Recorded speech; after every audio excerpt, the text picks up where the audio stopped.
ನಮ್ಮ ಕೋಲಾರ ಲೋಕಸಭಾ ಕ್ಷೇತ್ರದಲ್ಲಿ ಎನ್ಡಿಎ ಮೈತ್ರಿಕೂಟದ ಅಭ್ಯರ್ಥಿಯಾಗಿ ಮಲ್ಲೇಶ್ ಬಾಬು ಅವರನ್ನ ನಾಮಪತ್ರ ಸಲ್ಲಿಕೆ ಮಾಡೋದಕ್ಕೆ ನಮ್ಮ ಹಿರಿಯ ಮುಖಂಡರುಗಳು ಮತ್ತೆ ಜೆಡಿಎಸ್ ಪಕ್ಷದ ಕೋರ್ ಕಮಿಟಿ ಅಧ್ಯಕ್ಷರಾದಂಥ ಜಿಟಿ ದೇವೇಗೌಡರು, ನಮ್ಮೆಲ್ಲರ ಹಿರಿಯರು, ಮಾಜಿ ಸಚಿವರು, ನಮ್ಮ ಕೋಲಾರ ಜಿಲ್ಲೆಯ ಉಸ್ತುವಾರಿ ಸಚಿವರಾಗಿದ್ದಂಥ ಅರವಿಂದ್ ನಿಂಬಾಳಿ ಸಾಹೇಬರು, ನಮ್ಮ ಇಂಚರ ಗೋವಿಂದ ರಾಜಣ್ಣವರು, ನಮ್ಮ ಎಲ್ಲ ಮುಖಂಡರುಗಳು ಎಲ್ಲ ಇವತ್ತು ಸಿಕಲ್ ರಾಮಚಂದ್ರಗೌಡರು ಇರ್ಬೋದು, ರಾಮೇಗೌಡರು ಇರ್ಬೋದು, ಎಲ್ಲರೂ ಮಾಜಿ MLAಗಳು, ಹಾಲಿ MLAಗಳು ಎಲ್ಲರೂ ಒಟ್ಟಿಗೆ ಸೇರಿ, ರವಿನೂ ಸೇರಿ ಎಲ್ಲರೂ ಒಟ್ಟಿಗೆ ಬಂದು ಇವತ್ತು ಒಗ್ಗಟ್ಟಾಗಿ ನಾವು ನಾಮಪತ್ರವನ್ನು ಸಲ್ಲಿಸಿದ್ರಿ.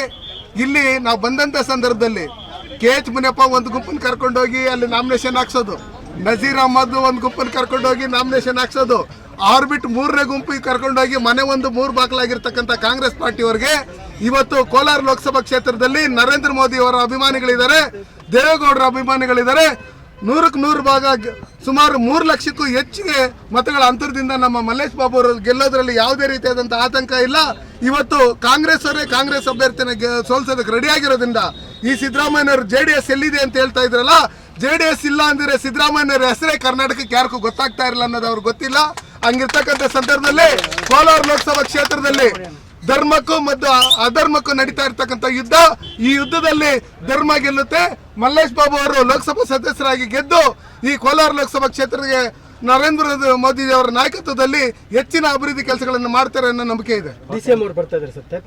DCM ಅವರು ತ್ಯಾಪೆ ಹಾಕಿದ್ರೇನು, ಅಲ್ಲಿ ಸಿದ್ದರಾಮಯ್ಯನವ್ರು ತ್ಯಾಪೆ ಹಾಕಿರೇನು, ಅವ್ರಿಬ್ಬರಿಗೂ ಏನ್ ಹೇಳ್ರಿ, ಒಂದೆತ್ತು ಏರಿ ಕಳೀತಾ ಇದ್ರು, ಇನ್ನೊಂದೆತ್ತು ಕೇರಿ ಕೇಳಿತಾ ಇದೆ.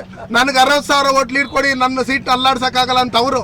ಮಂಡ್ಯನಾಗ ನಂಗೆ ಜಾಸ್ತಿ ಓಟ್ ಹಾಕಿದ್ರಿ, ಈ ಸಲ ಹಂಗೆ ಮಾಡ್ರಿ, ನನ್ನ ಯಾರು ಅಲ್ಲಾಡ್ಸಕ್ಕಾಗಲ್ಲ ಅಂತ ಅವರು.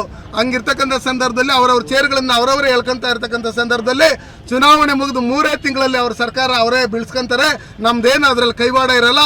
ಹಂಗಿರ್ತಕ್ಕಂಥ ಸಂದರ್ಭದಲ್ಲಿ ದೇಶದಲ್ಲಿ ಮಾಡಿರ್ತಕ್ಕಂಥ ಅಭಿವೃದ್ಧಿ ಕೆಲಸಗಳು ನರೇಂದ್ರ ಮೋದಿ ಅವರು ಏನು ಮಾಡಿದ್ದಾರೆ ಇದನ್ನೆಲ್ಲ ನೋಡಿ ಕಳೆದ 7 ತಿಂಗಳಿಂದ ಏನು ಪಾಕಿಸ್ತಾನಿ ಏಜೆಂಟ್ ಅಂತ ನಡ್ಕೊಂತ ಇರ್ತಕ್ಕಂಥ ಈ ಕಾಂಗ್ರೆಸ್ ಪಾರ್ಟಿ ಮುಖ್ಯಮಂತ್ರಿಗಳು DK ಶಿವಕುಮಾರ್ ಅವರ ಮಂತ್ರಿಮಂಡಲ ಭ್ರಷ್ಟಾಚಾರದಲ್ಲಿ ತುಂಬಿ ತುಳುಕ್ತಾ ಇದೆ.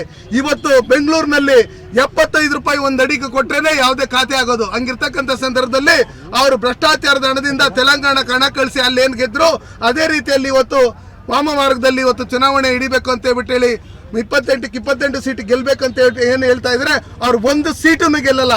ಹಂಗಿರ್ತಕ್ಕಂಥ ಸಂದರ್ಭದಲ್ಲಿ ಇವ್ರಿಗೆ ಕಾಂಗ್ರೆಸ್ ಮುಕ್ತ ಕರ್ನಾಟಕ ಆಗುವಂತ ರೀತಿಯಲ್ಲಿ ಯಾವುದೇ ರೀತಿಯ ಸಂಶಯ ಇಲ್ಲ, ನಾವು ಗೆಲ್ತೀವಿ.